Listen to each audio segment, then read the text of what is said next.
Hi there.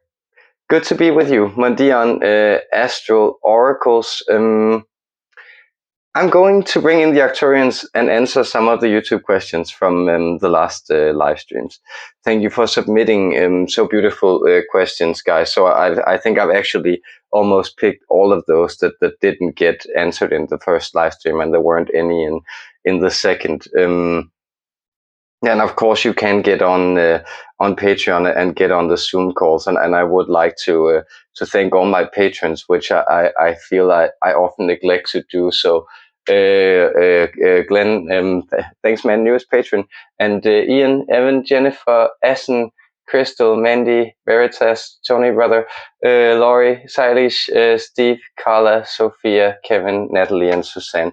Thank you very much, Ella. Thank you so much, everybody, for your ongoing support. It's of course both a very cool forum to be able to work in, and it's also just very helpful with that ongoing steadiness and support. So thank you so much for that, guys.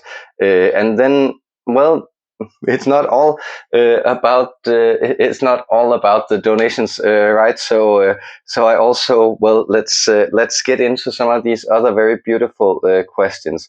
And I do want to thank you guys who just show up with your beautiful, heartfelt, loving energy as well, because that's also a major contribution to the practice, and it really is something that both help grows the positive vibrancy around it, but also kind of helps me being reminded that I actually find this very meaningful and gratifying, and if I sometimes feel like what have I gotten myself into here, then I of course get to see how you guys work with the practice, both people I do private sessions with, but also the beautiful energy that you show up with in the live stream. So thank you for that, everybody. And so without further ado, maybe you can catch the gray skies, a glimpse of the Adriatic old dilapidated monopoly, and some of the olive trees down there. It is a rainy day, and the sunset is coming upon us here in Puglia, southern Italy. But wherever you find yourself on the planet, I hope you are feeling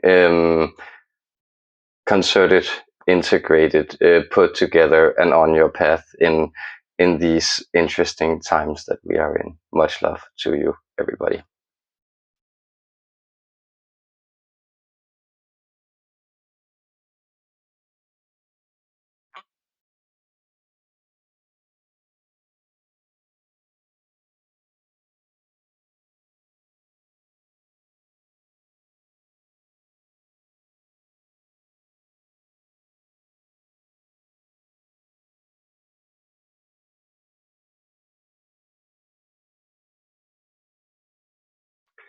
Hi, friends, family, funny fellows, down here in this fantastic place you call your planet. We have many different names from it.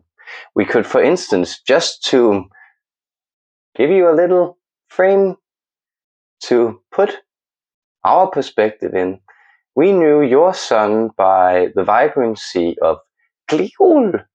Gliul, you could call it.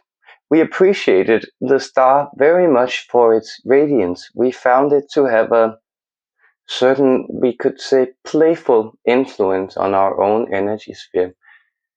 That is, realize that much as stars are surrounding you, all these stars are also surrounded by you as a glimmering shape in their reality.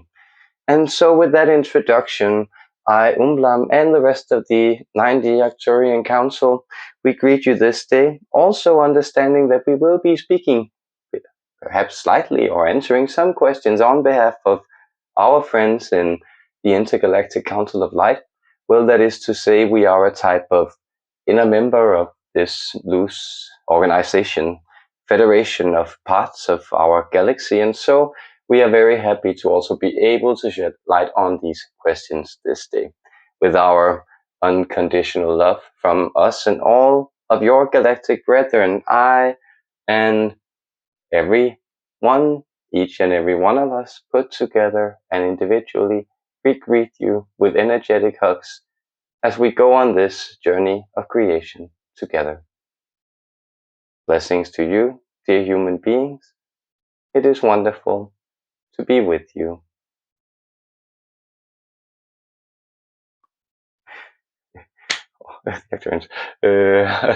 And then our friend Josen, Jochen, 369, ich glaube, Jochen 369 asks two questions, and they seem interesting in connection to each other. In the first live stream, he asks, I had a dream that a friend of mine, Christian During, nickname Ginger, had lymph gland cancer. Can you say something about it, if it has relevance in the waking life? Thank you. And then in the second live stream, you asked, hello, a friend of mine, Marco Walter, told me in a dream that he got 5 ulcers removed in a surgery. Can you say something about it, if it has a relevance in the awakening world? Thanks. That's interesting. Let's see what they say.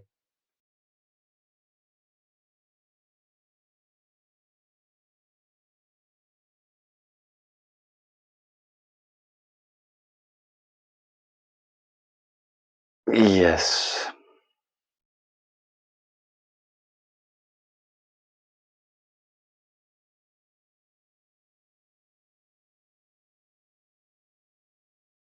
Well,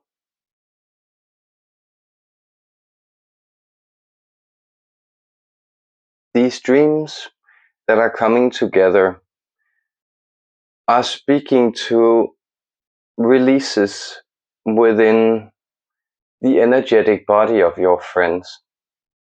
See, what you guys, that is your group of friends, and you individually and coming together are helping each other grow as a type of security for healing, a type of platform. So you may notice that the very fact that you and your friends are able to share these dreams, these worries, these fears, ask on them, act on them, process them, look into them, is a sign that you are coming together to heal. Well, what we would encourage everyone who had these types of dreams to go into is to examine them on all different levels. So checking in with your different levels of bodies, asking yourself, how do these organs in question feel? Is there perhaps something around my lymph nodes, around my endocrine system, around these, let's call them glandular irregularities, that I need to look into? Is it a type of warning? Or perhaps does it speak to a type of energy that is pent up and that seeks to be released? Then what you may also notice is that, well, where the vision is coming from is not so important. So whether it is a friend having the dream and sharing that, or someone having the dream about themselves, or these visions, it's showing you that once you rely on this mutual reflection, this is a very helpful way to go, because the vulnerability itself is healing. And that is, then we can address this dream of ulcers. And we can assure Marco that he does not need to be worried per se, but it does speak to a type of deep suppression in his physical system. So what he may sense is that there is a type of knotted suppression of life force that is then expressing itself in him being very stressed. What this speaks to in general energetics is the pattern that being very stressed is actually something the body does as a panic response. So therefore, what it is aiming to move into is exactly its opposite. The body stresses out so it can come into a situation more quickly than otherwise, where it can then relax and regain equilibrium. And well, what you have then found in your modern ways of being, and we can address some of these issues that cause them, but that is, well, both the sense of separation that so many individuals feel simply by the conditions that they are brought up under, the, we could say, lack of touch, the participation in institutional systems at an early age, the degree to which there is a pent-up trauma in the generational structures being carried onward, all these things contribute to these stressed out states. Then also very, let's say, unfriendly environments in the sense that they are not necessarily welcoming to the human shape form and their biorhythms. And so these very noisy, very strong landscapes of stone that you have built in angular shapes, often with in gray tones, they are also something that oppress the human soul. So, well, the easiest remedies for all these is to actually seek their opposites. So your friends would have an easier time defining this yourself, just as you would, dear Jochen. But you would find that, well, you have these impulses to both create something that's more inspiring, to share your talents and your gifts, your fascination of what is living, what is still bright, and what speaks to the purity and we could even say the invincibility of the human soul. These are things that you are seeking out and that you are creating together. The group that you are seeking out is creating a connectivity that is in and of itself healing. And you may sense that you are becoming a type of, we could say, healing group that is becoming more and more able in their ability to create safe spaces both for themselves and for others to allow for healing to take place. So with that, we bless all of you, Jochen, Christian, Marco, as well as everyone hearing this message. Our love, dear ones.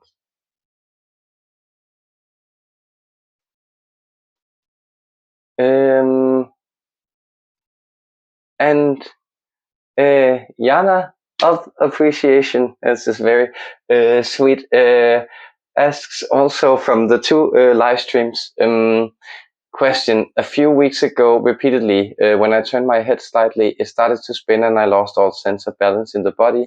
Can you see what happened energetically? Many thanks.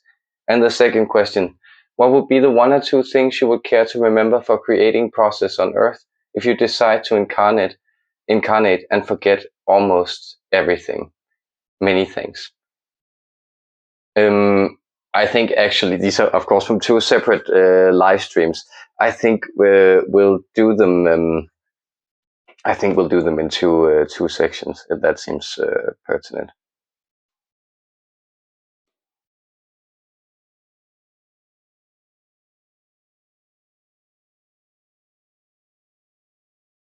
Oh well, dear Jana, you may sense that you are shifting timelines, skipping energetically, and so you would be able to detect, as many would be able to detect with this type of wooziness.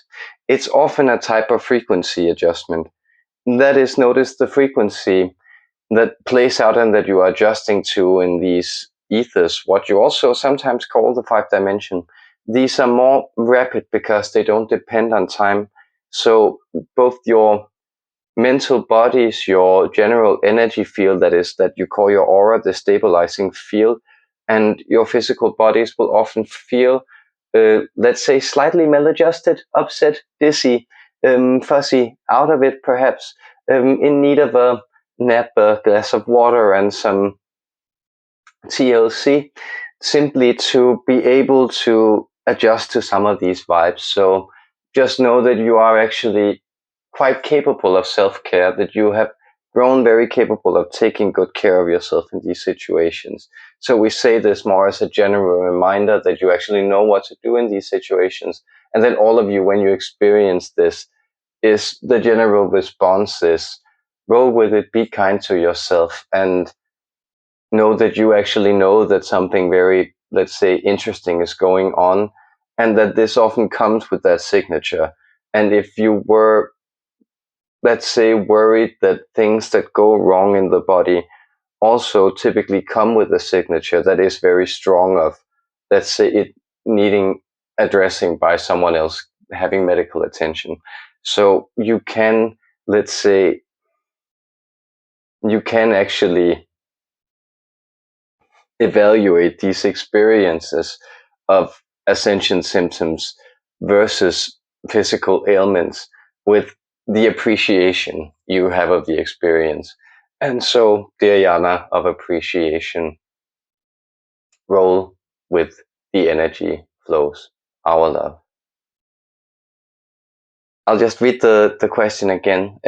What would be the one or two things you would care to remember for creating process on Earth, if you decided to incarnate and forget almost everything? Many thanks. I think I'm trying to rephrase this so just to let you know if I've misunderstood it.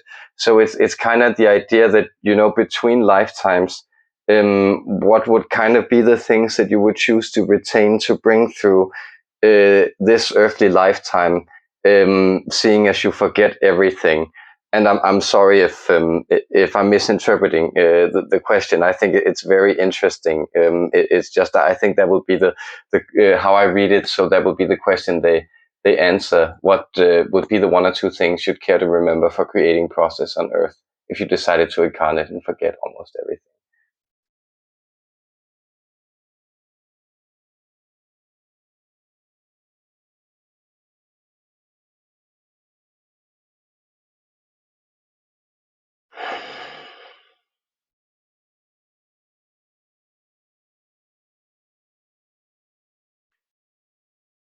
It would be essentially that thing that is sometimes called the pearl, the divine secret, the eternal life.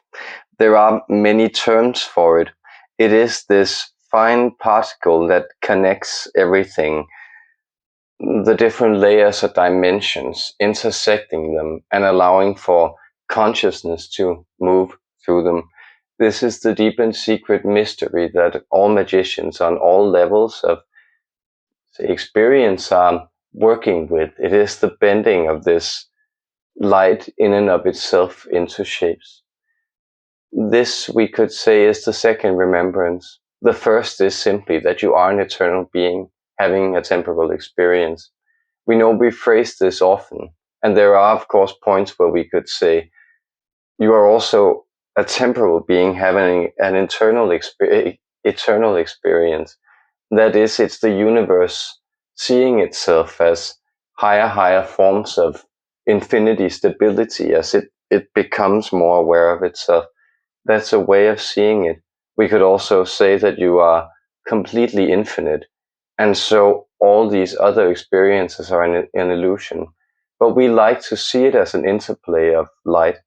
So much as you see waves in the pond that may interact with light and shadow differently, thereby really bringing the interplay of these elements into a very beautiful and harmonic vision.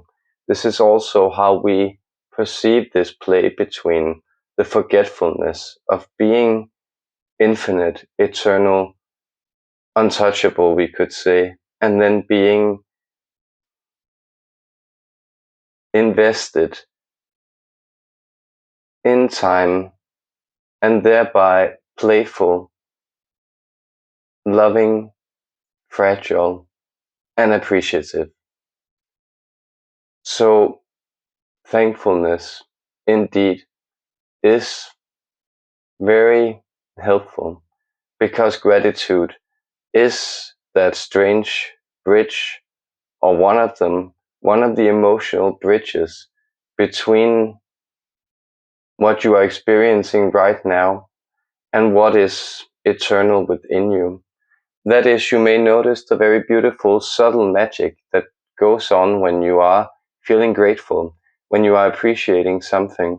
And that is, you sense that it stirs a type of eternal instinct, that even though you only see this wave for this moment, that feeling of beholding the light as it moves, that stirs within you. And that's the eternal soul, the universal soul, that sees beauty in everything. Therefore, thank you for this question. We appreciate them, and we appreciate you, dear Yana. We appreciate all of you, dear humans, our unconditional love.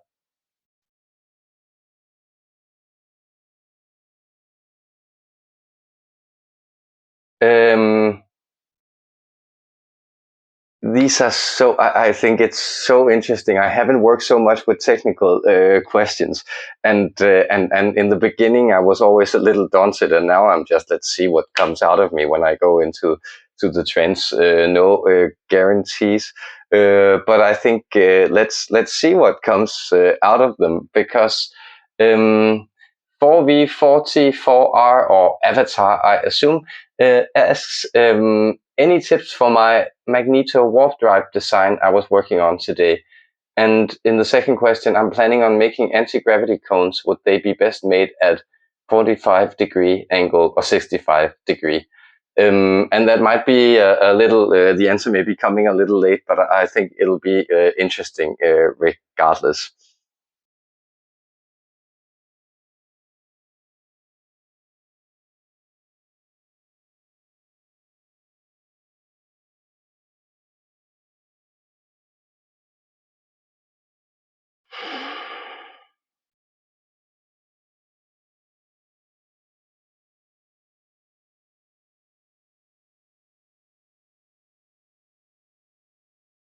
Oh, yes.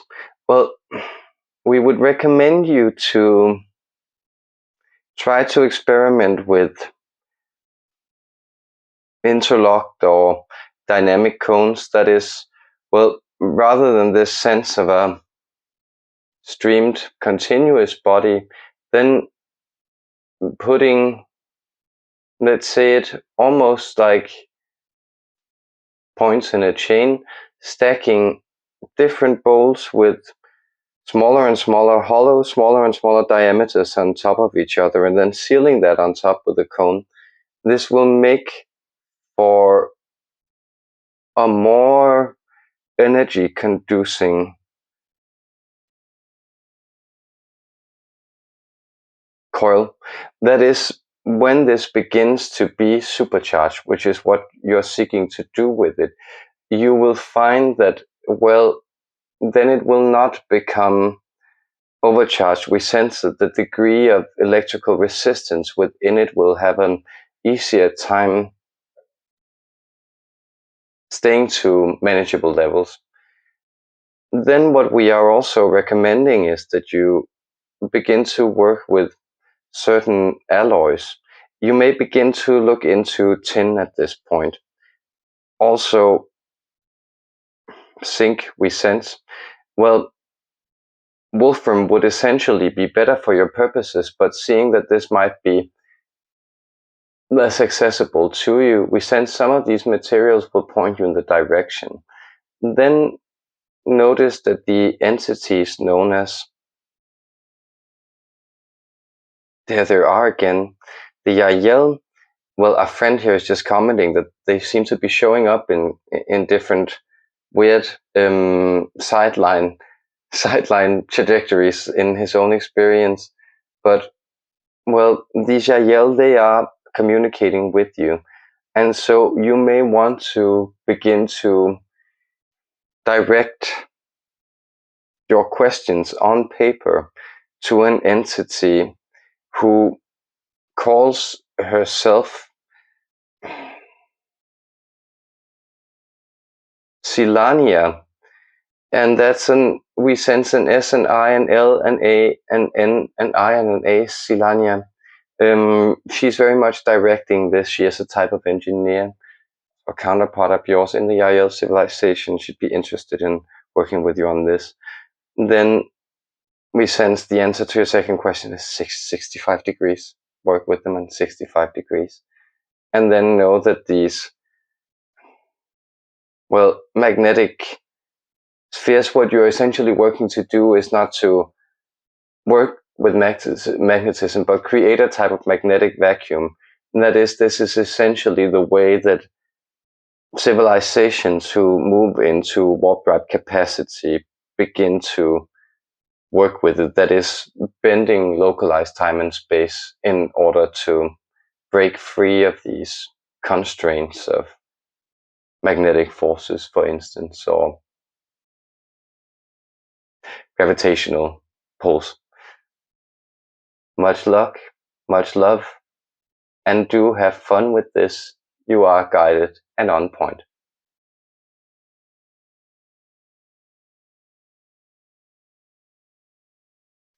I hope that served you. And I was getting this kind of slinky form, or it's different interlocking calls. Like almost what I'm thinking of is those cones you'll find in children's toy stacks, where it's like a big cone in the bottom, and then smaller and smaller, a big donut in the bottom, and then smaller and smaller plastic donuts. Almost that kind of sense, but interlocking and interlinked, was the image I got. I hope that served you. How interesting. And then Alexis Water 123, I believe, or maybe just 23, asks, hello, Council of Light. Are you enjoying communicating with human beings? What's it like from your perspective, and what can we do to improve it and make it more fulfilling for all sides? And it is the Arcturians that are communicating, but I think it still serves. And thank you for a very beautiful question.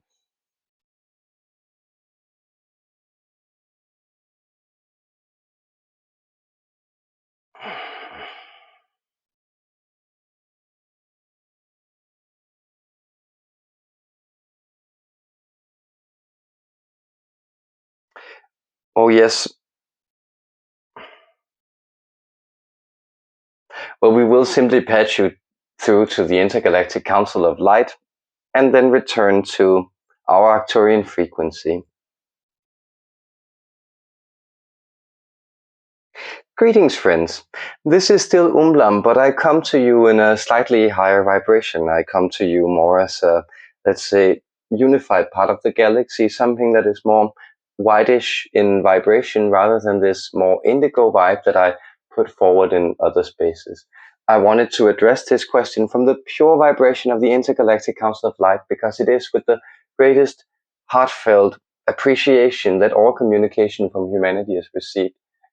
You may see that we sense you more as stars and an energetic fold or blanket where everything is connected. So we can essentially perceive everything you transmit on all frequencies.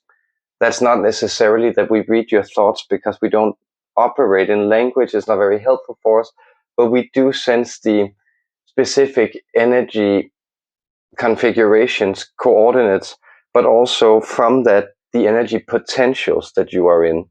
So that is, you may sense that even though, let's take the body here that's communicating this message for us, that this body could move in several directions. It could open this door behind it and tumble down the stairs, and then it could go swimming in the sea, or it could go in another direction. There is still a limitation within this spectrum, so it could not just take off from the ground. And this is how we see you. It's with the most senses of likelihood in how you are moving.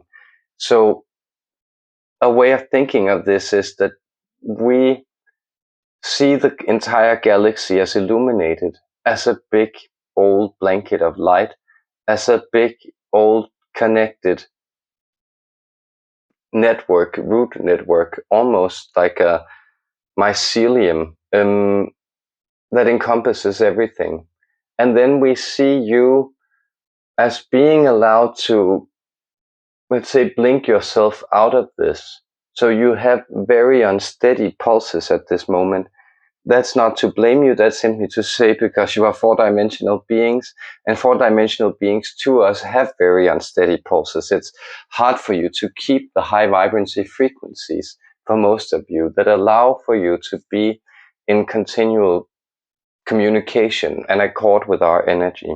Though this is rising, and this is very appreciative of us. So know just that when you are seeking light, love, bliss, when you are seeking the truest excitements, when you are seeking those things that are meaningful to you, when you are seeking that this life should be connected to something that you hold true in a deep fashion, then you are indeed communicating, we could say, not only with the center of yourself and with the true infinite being that you call your soul, but also with the center of the galaxy and with these high frequencies that make up the intergalactic council of light. So to us, it's very pleasurable. We don't necessarily weigh things in pleasure and or not. That is, everything is essentially highly valuable, highly enjoyable to us. This is a great part of being in the non-physical. That is, that this, let's say, playful game of opposites that result in experiences such as pain and pleasure, they really cease to be and rather exist as a type of composite. So that's a way of thinking about it. So the more you can do to simply grow love, the more we also appreciate that we can connect to that love together. Our love. It was interesting, it's because it's a dimension higher. The Intergalactic Council is the 10th dimension, and that looks it's just brighter somehow up there. So it was just funny him coming forward in more what kind of looked like a cloak of diamonds or something. Uh, I love channeling, and then. I think Angel Wings, it was who posted this question. Any advice for a single parent with powerful guardian roles? How to handle an unruly kid that mistreats me and very naughty with her spiritual energy? She thinks she's a nine-tailed cat goddess, lol.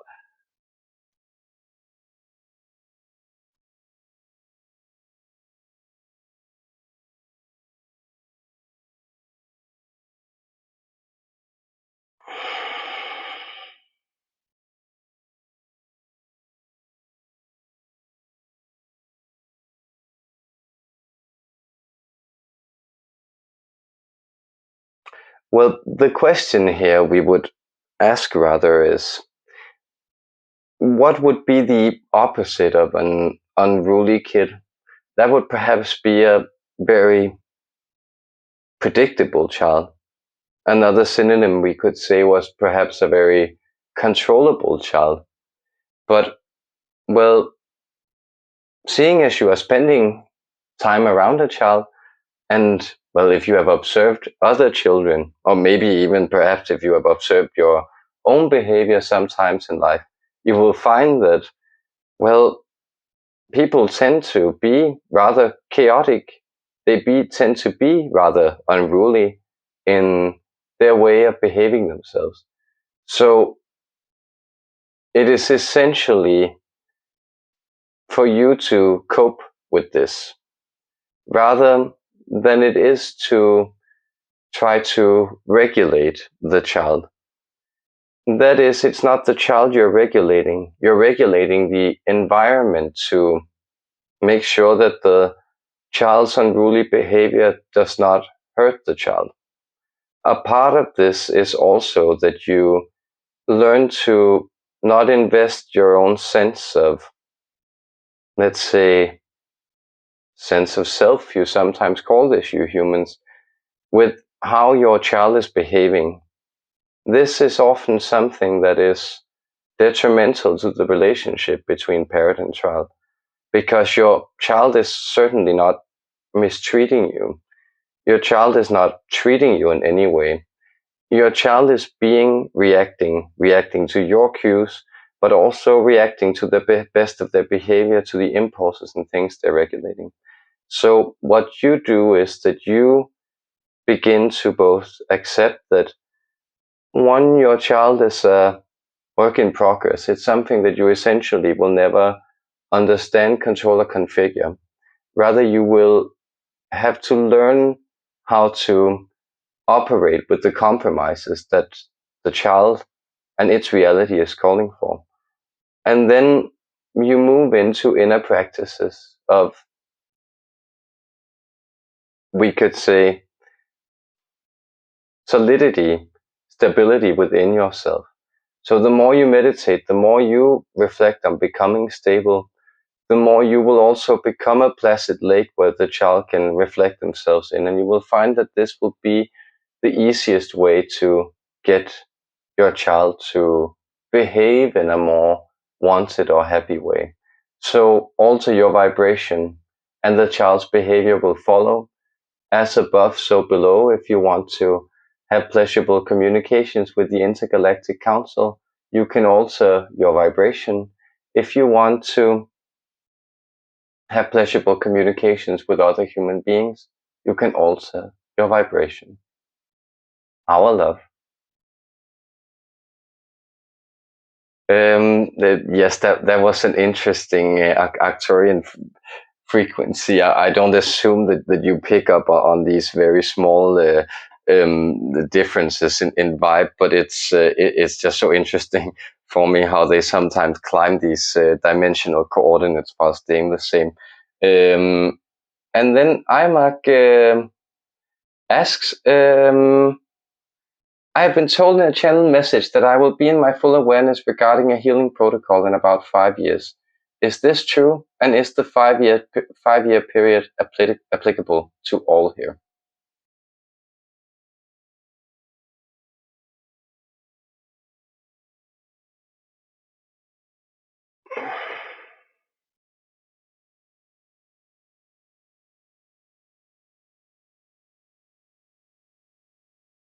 Well, within this is a very helpful question.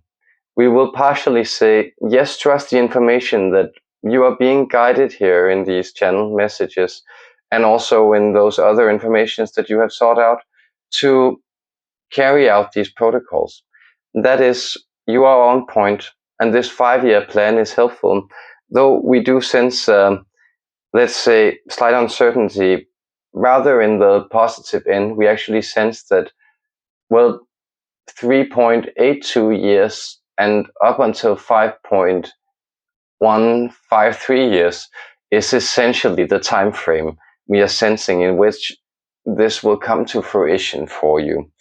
And yes, this is indeed a period you will sense that building up to the middle of this your decade in 25, this will be a period of, let's call it, upheaval energies, and then the following 2 years will begin to be more of a consolidation of a new type of world system order. So a similar period without in any way comparing, let's say, the violence in these two periods, but you will see energetically a period that was very intense was the period 1942 to 1947, that was similar in its energetic configurations with that turning point of the year 45. And this will be similar, though, on a very much more high vibrancy mirroring scale.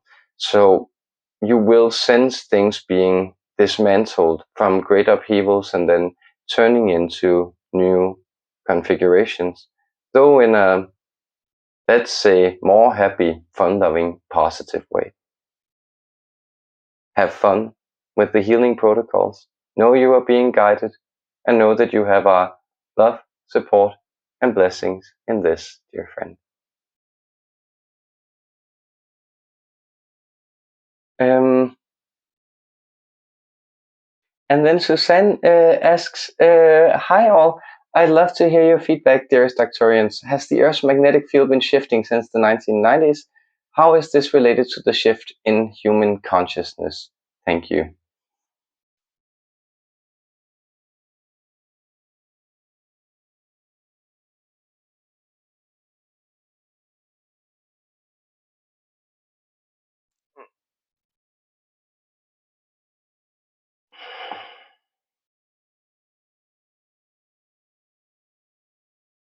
It most certainly has. Well, what we could say and what we believe that you have been informed of from different sources, dear Suzanne, and different other people, say, for instance, that wonderful friend of ours, that dude of magnetic service, that guy, that Cryon, that, well, there was a shift, that you avoided many of these positive or negative timelines. And so in the 90s, there was generally, let's say, a cumulative spin-off effect. So you may also sense that the 90s in some respects marked themselves as a type of glimmer of a world that was to come before you then moved into, let's say, processing some more age-old hard energies that still needed to be processed. Well, this is the idea of, well, the 90s is a type of pink cloud phenomenon. You may sense the preoccupation with alien energies, with an open planet, with a type of open and free information structure. Many of these things were accessible and were the dreams of that decade. And that had to do exactly with that reconfiguration, that those of you who we are talking to now have since that decade of the 1990s been locked off from the dystopian timelines, and therefore you receive these impulses of light visionarily at that point. And now the grid has been upgrading. So physically, the grid has been upgrading greatly. And this means now that the intergalactic superhighways are going online. That actually means that the planet is, to translate it into human terms and to not necessarily make you afraid, but you may sense, for instance, that again, this malaise of disconnection that has grown in individuals, and then in individuals grow in a disease such as cancer that is actually cells being cut off from their healthy vibrancy impulse. And, well, that is to say that Earth, by being connected to these superhighways of light energy, is becoming less cancerous. It is again being infused with life force. And that's why you will see this process rapidly turn around in the coming years and in this decade in particular. So you may sense that this period of approximately 33 years then from the period of 2027 and back into 1994 or 1993, we are actually reading, is a period that was especially auspicious. This will be known as the Great Shift, or the Great Transformative Era in, let's say, multidimensional histories to come to be written of it. We hope this answers your question, dear Suzanne. We thank you so much for connecting to our Arcturian energy, for helping to facilitate it, for helping to grow it, and for helping to build, contain, and anchor that light grid in your existence, in your area, and in human life in general. Our love to you and to all of you, dear ones. And then Final question. Evan asked, and I think this is incredibly interesting personally, how do I tune and make practical decisions, such as when to take a flight and what to pack? I think about a year ago, I was probably making my way from San Cristobal de las Casas down into Palenque in the jungle. I've really been in a lot of places the last year to say the least, and that's simply to say that this is just incredibly confusing, juggling things and finding out if I can go basically everywhere and I have all these options, how to do it, what to do. So sorry for hijacking the question, Evan, but I know that you're in South America, I believe, and from your name and that we're speaking English, I assume that's not your home country. From English Guyana, of course, but British Guyana. But that's just to say that it's so interesting with this global awareness that it's growing, and an awareness as a species, and then how do we kind of concentrate all these possibilities into the very fact that I have a suitcase and it has limited space, and what should I bring and where should I go and when should I do it? So much love to you.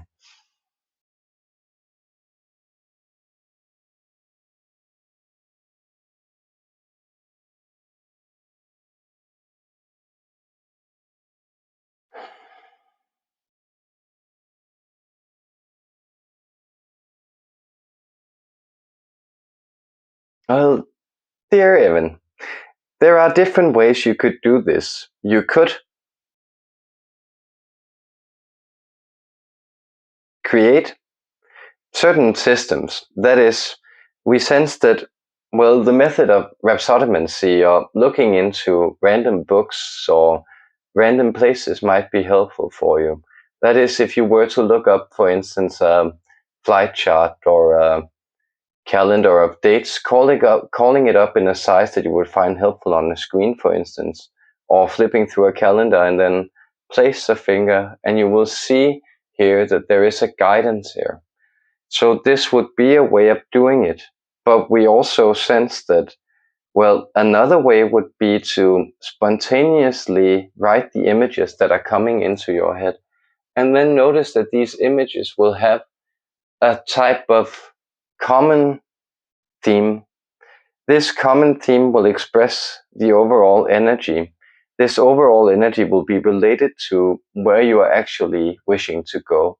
So notice that what, for instance, is called semantic fields in some studies of poetry, that if we were to give you the words lighthouse, seaside, ship, you would likely be thinking of the ocean, even though that hasn't been mentioned. That is to say that you will sense that there is a theme always trying to come into your life. This doesn't necessarily go for traveling, but this goes to what is the thing that your soul wants to show you to want to work on. Then you may sense that with what to pack, that you actually already know it because there is a mood connected to these images. And then you know that there are certain moods also connected to certain objects, to certain parts of your wardrobe, to certain things that you want to go. Then there's only the time. Well, only time can tell, but you will also sense that there are certain moods. There might be certain numbers that you are connected to.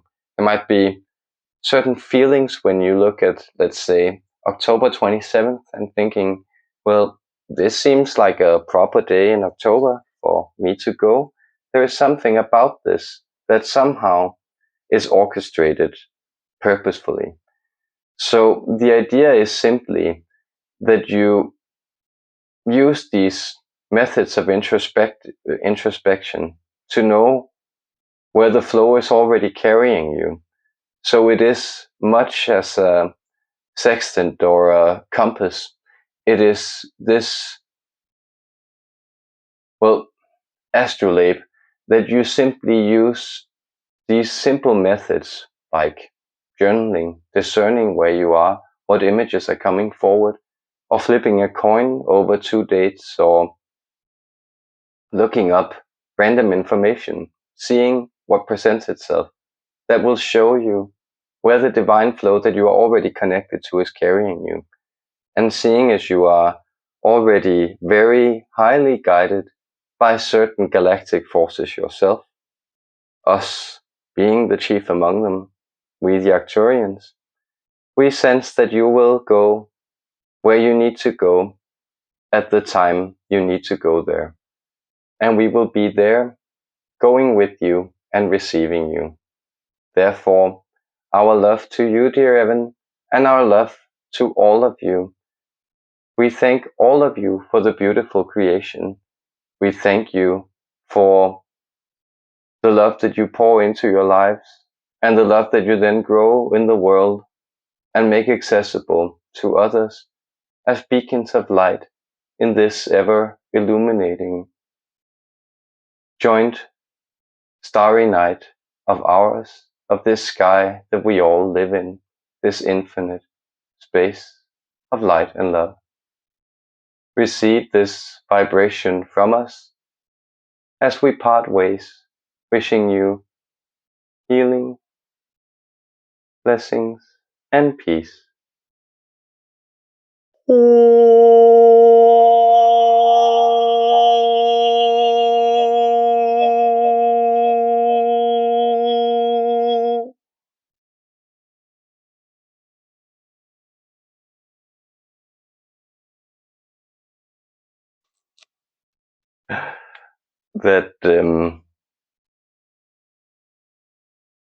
That was the Arcturians. Always lovely to check in with them and with you guys. So I hope you are well and that served you, and much love to you out there.